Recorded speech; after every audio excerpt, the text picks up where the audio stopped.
Hi, Ian. How are you doing? Deepak, I'm well. How are you today? Thank you so much for your time. And finally, we got to talk like this, right? Yeah, it's been a long time we've been communicating, but finally we're face to face, so to speak. Right, right.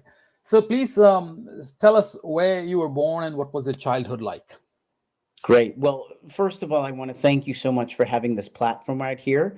And I'm going to speak to you, hopefully, as well as to the audience. I'd love for anyone watching this to be able to feel seen and heard. So I'm speaking to everybody, if that's okay. Perfect. Um, so where I'm from is an interesting kind of nuanced question. I was born in Calcutta, India in 1980, and I've had an incredible life, nuanced and varied and multidimensional.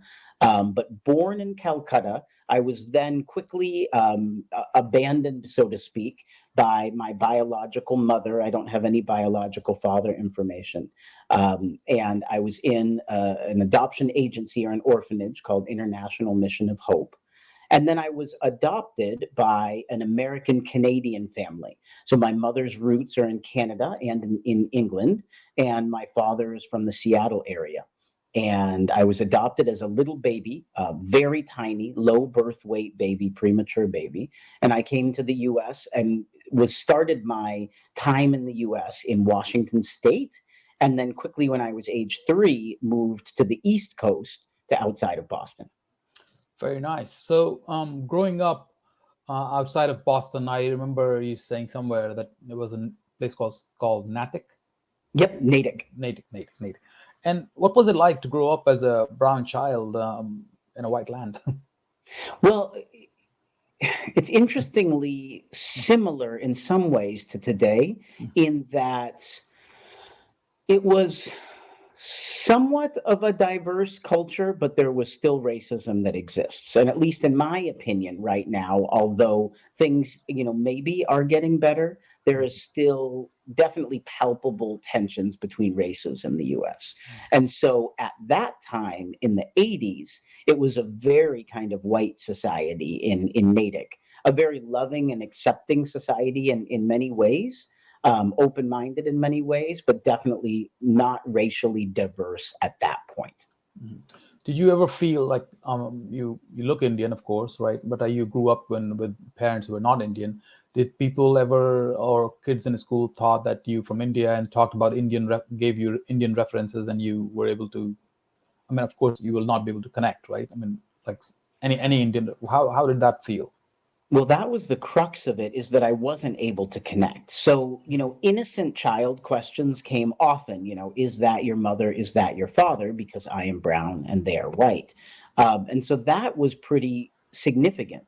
But the bigger thing was that if the questions were, okay, so you're Indian, what does that mean? Or anything about culture, I didn't really have anything to answer. Now, my parents were really kind in the sense of that they took us to Indian gatherings of adoptees so that we could understand what is India, what is the culture. Without that, it would have been very difficult. But until I moved to India in my mid 20s, I really didn't have a pulse or understanding of Indian culture. And you asked me how that felt. It was it was confusing, is the easiest way to say it. Sometimes toxically confusing, and sometimes just confusing. Right. And but you in one of the interviews I watched about you online on YouTube, you said that you felt white until the age of 21 something, right? You thought Yeah, you were white. And yeah. yeah. Well, and it was easier to be white. So the idea in my mind was that I wanted to be mainstream. I wanted, and there are people of every culture, every sexual or gender identity, whatever it looks like, that are just trying to fit in. It's kind of a human, nature type of thing. And so I really wanted to be mainstream, and so I thought of myself as white. I had white parents, I had white friends, predominantly, and so that's how I thought of myself. Very nice. And at what age did you move to India? So I moved to India when I was 26, I think. But I had been starting to go back to India for some time before I actually moved. So I had planned on doing an adoptive homeland tour where basically I would go with adoptees and return, but that was right before 9/11 in the US, and it ended up getting canceled. And so after that, I went to study in India and then went back a few times just to see India and then moved when I was 26. Right. And this was what was the motivation to go to India to study? Because you wanted to connect to the place where you're born?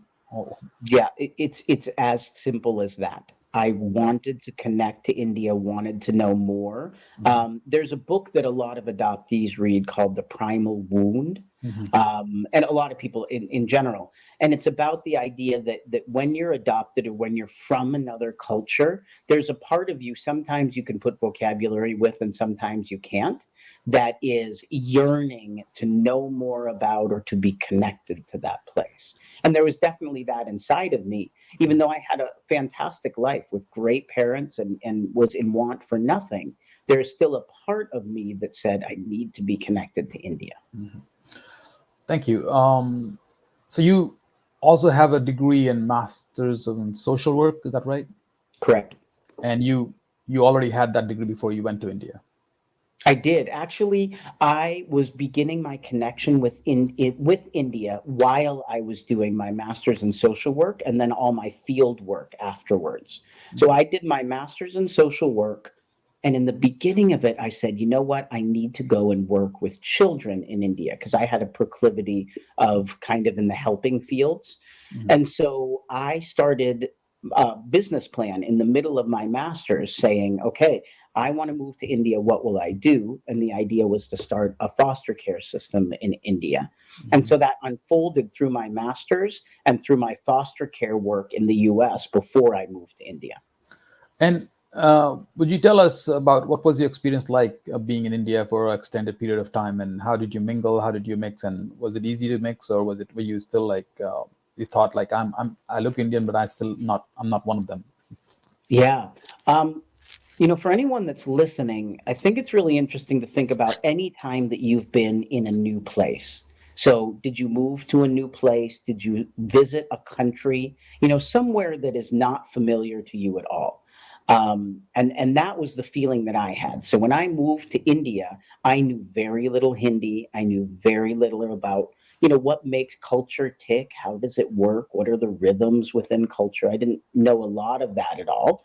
But the different aspect for me was that I was Indian, and so I felt at home and not at home in the same kind of vein, and it was very confusing. I leaned into that confusion and just wanted to learn and grow. But if any of you think about if you were in a new place, but maybe you had a connection with that, maybe as a baby you grew up in Oklahoma, but you had never been back, and then you go back to Oklahoma as an adult, there's an interesting kind of visceral connection where you're like, gosh, like I'm from this place, but I don't know anything about it. And so that was my feeling. Beautiful. You said at home and not at home. For anyone who is watching and trying to understand what you went through, can you elaborate and unpack this? Like, can you give me an example? Give us an example of what do you mean by you fell at home at the same time you did not.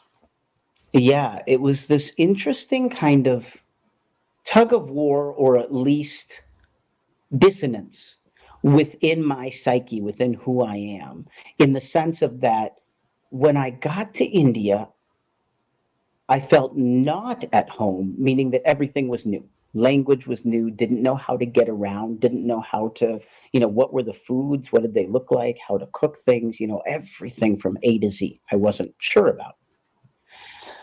But feeling at home, I felt like, gosh, this is where I came from. This is a part of me. And so I felt this is where I've always wanted to be. And at the same time, I have no idea what to do being in this place. And it was a pretty profound dissonance type of feeling inside of myself. Well, there are a lot of kids who are Indian heritage kids who are born and raised in America.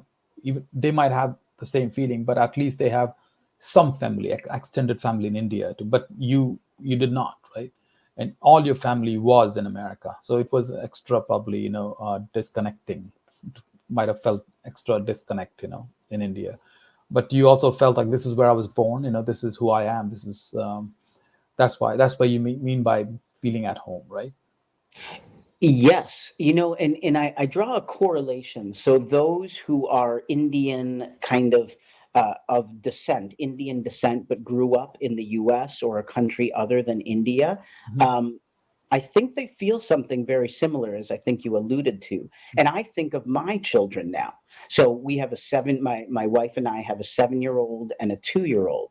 And when they go back to India to see my wife's family, our extended relatives, they're at home in the sense of that they know that this is their heritage and their culture and where they come from, so to speak, Mhm. but yet they are uncomfortable with the rhythms of life and the dirtiness of the household and the fact that you can't regulate temperatures in houses very well, all those different things. Mm. And it's really interesting to see that there are variations on the theme that I felt within them as well.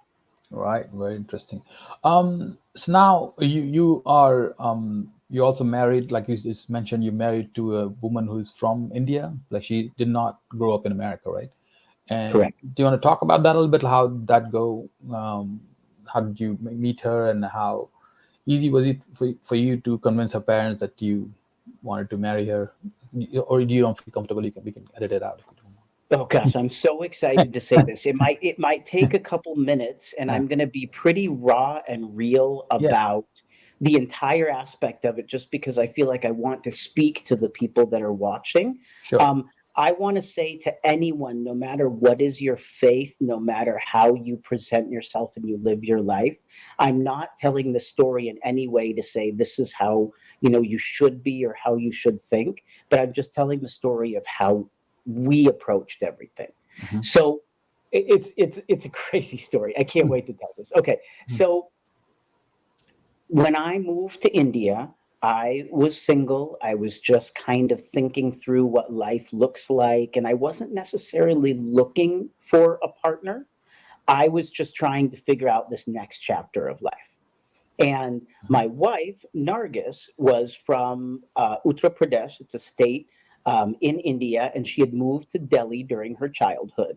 And she came from abject economic poverty, but she came from the most loving, incredible, large Muslim family. She's an incredible person, and her family is rock solid. They're incredible. And so, as I continued to live in India and not necessarily look for a partner, but just figure out how to live in India, I ended up working in the child protection field and doing work specifically in regard to foster care. So, fast forward a couple of years, I ended up in New Delhi speaking at a conference. And I got there late because I'd flown in from the state of Rajasthan where I was living. And my wife, who ran her own nonprofit, had taken 2 buses and arrived late there at the conference as well. It was a Delhi Child Protection Government Conference. And there were 3 seats left at the back of the room. So my wife and her sister and myself ended up in those 3 seats. And here's kind of the funny part about it. I thought she was very attractive. And so I decided to flirt with her Mhm. in Hindi. Now, I didn't know much Hindi, but I had a couple lines and a couple things that I could do. Mhm. So I did my thing that I normally do where I got on the phone and I spoke like broken Hindi or English. And then I put the phone down and I say, hey, like, gosh, Hindi is so difficult. And that's my icebreaker. Mhm. So, and it worked to some extent. Mhm. But Nargis at that point didn't think at all about choosing a partner. She believed that she was going to have an arranged marriage done by her family. Mhm. And so I was the one that was interested in her, eventually asked for her number and started calling, but still didn't know Hindi and she knew no English. Mhm. So somehow quickly I started learning and we started talking on the phone. But at the end of the day, when we married, we started dating. We didn't know each other very well. We had met in person only a handful of times and never alone.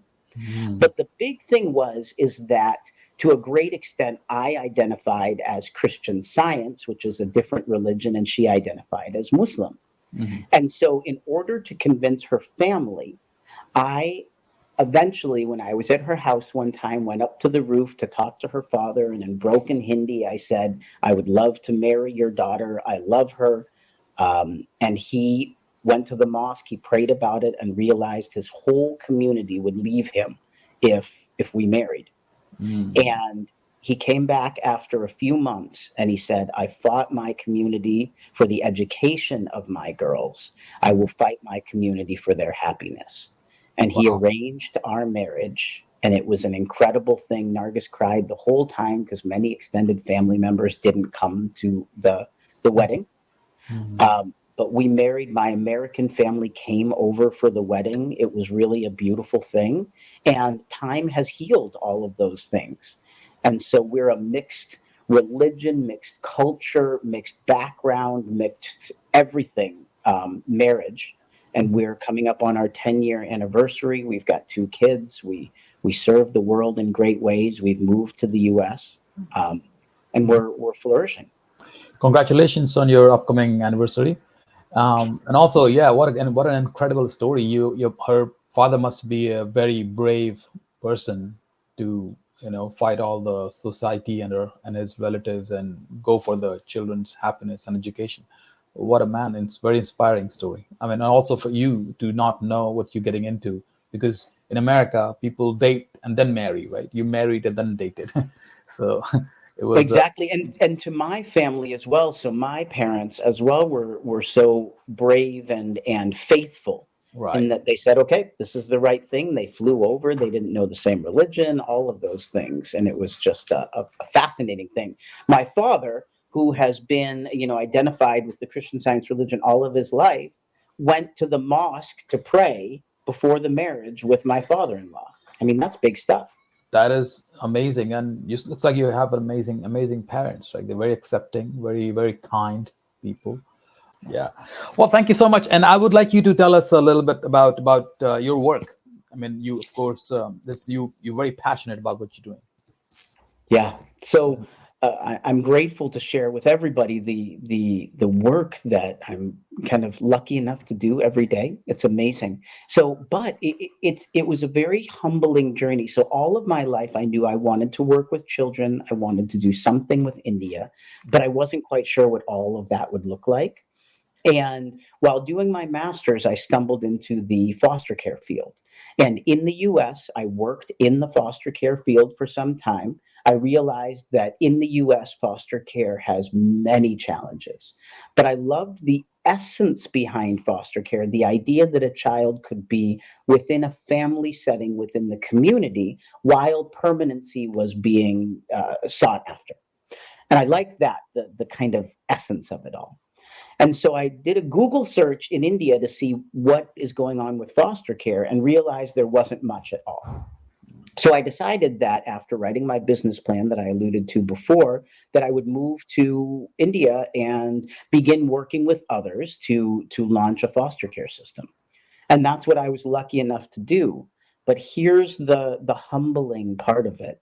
After advocacy for foster care for many years and some great successes within India legislatively and practice wise, I ended up realizing that I was doing it all wrong, that I was advocating for another siloed child protection system that would end up ticking boxes. And so I moved from being the foster care advocate to the reforming of a child protection system advocate, from moving from big institutional care of children to a wide range of just heart based work with children within their own communities, keeping them within families when it is safe and appropriate for kids. And so that's what I've dedicated the last decade of my career to doing, is helping large institutions, orphanages, shift to offering a range of community based services that allow families to be seen and heard. Around the world, 80 to 90% of children in orphanages, institutions, have an existing family member out there. And Mhm. often it's just due to poverty that they're separated. These are families that love each other who are separated just because they can't feed or educate their child. Wow. And so, helping to change the system towards keeping families together and strengthening the glue of communities is Mhm. what I do every day. So, I'm the deputy executive director of a small nonprofit, and we've got it's called CERI, Children's Emergency Relief International, and we've got 5 country offices. And so I am lucky enough to work with teams in Guatemala, in India, in Moldova, in South Africa, and Sri Lanka. And then I coach organizations around the world that are transitioning their care. Wow, wonderful. You're doing some amazing work and making an impact. Is there anything else you would like to tell the audience about yourself and your life? And Yeah, I just want anyone that's watching this, especially who is living in just a cross-cultural situation, whatever it looks like, to know that the days might be difficult. Many days might be difficult. Many days might be, okay. But I want you to know that you're not alone, and that there are many of us that every day are navigating kind of differences, and on our good days, we're turning those differences into strengths. And our tougher days, we're just kind of accepting those differences and walking through them. And so I just want anyone that's watching this to just feel like you're enough, you're loved, you're cared about, you're valuable, you're worthy.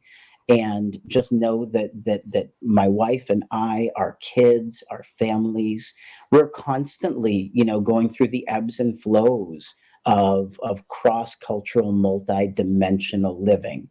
And as the world opens up, that's happening more and more and more. And you can do this, and we're with you. thank you so much for your encouraging words, Ian. It was an honor to speak with you like this, and we'll be in touch again. And I will let you know when this is ready. Email you, and thank you. And please stay on this when I end recording, so that it can upload on your end. Absolutely. That's great. Thank you. Thank Thank you. you, Bye. Deepak.